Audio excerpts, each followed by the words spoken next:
सभी कार्यकर्ताओं का प्यार, सभी जनता का। प्रधानमंत्री नरेंद्र मोदी ने लोकसभा चुनाव में एनडीए के प्रदर्शन को भारत के इतिहास में ऐतिहासिक जीत बताया है। उन्होंने कहा कि देश की जनता ने लगातार तीसरी बार बीजेपी गठबंधन पर भरोसा जताया। मंगलवार शाम को पार्टी मुख्यालय में कार्यकर्ताओं को संबोधित करते हुए प्रधानमंत्री ने पार्टी का समर्थन करने के लिए देश की जनता को धन्यवाद दिया। आज बड़ा मंगल है और इस पावन दिन एनडीए की लगातार तीसरी बार सरकार बननी तय है।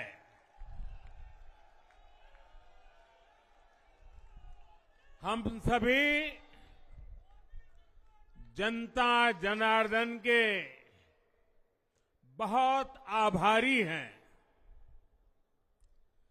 देशवासियों ने भाजपा पर, एनडीए पर पूर्ण विश्वास जताया है।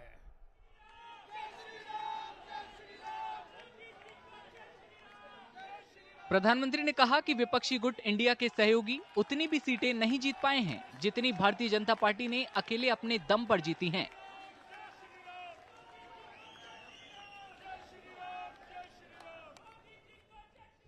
हमारे सामने एक महान संकल्प है, विकसित भारत का संकल्प। 10 साल के बाद लगातार तीसरी बार जनता जनार्दन का प्यार, उनका आशीर्वाद हमारा हौसला बढ़ाता है, हमारे संकल्प को नई मजबूती देता है, नई ऊर्जा देता है।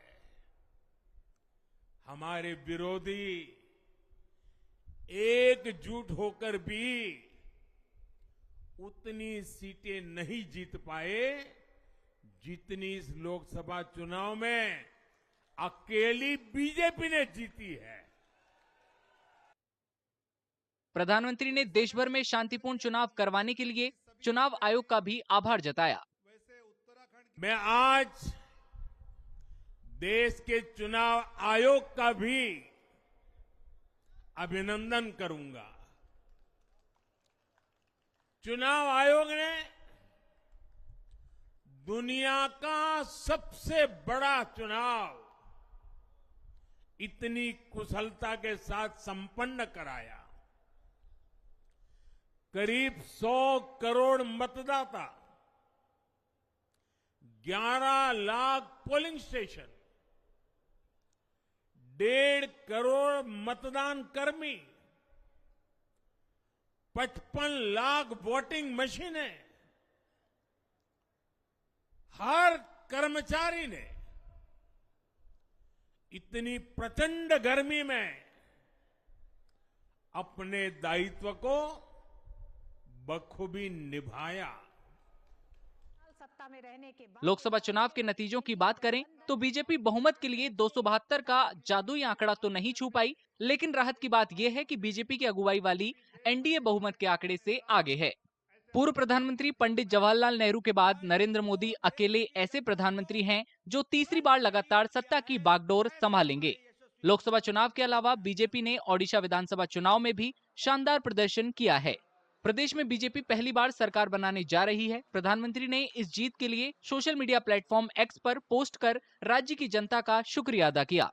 आंध्र प्रदेश में भी एनडीए गठबंधन में शामिल टीडीपी को भारी बहुमत मिला। प्रधानमंत्री ने राज्य में एनडीए की जीत पर टीडीपी नेता एन चंद्रबाबू नायडू और जनसेना के प्रमुख पवन कल्याण को बधाई दी है।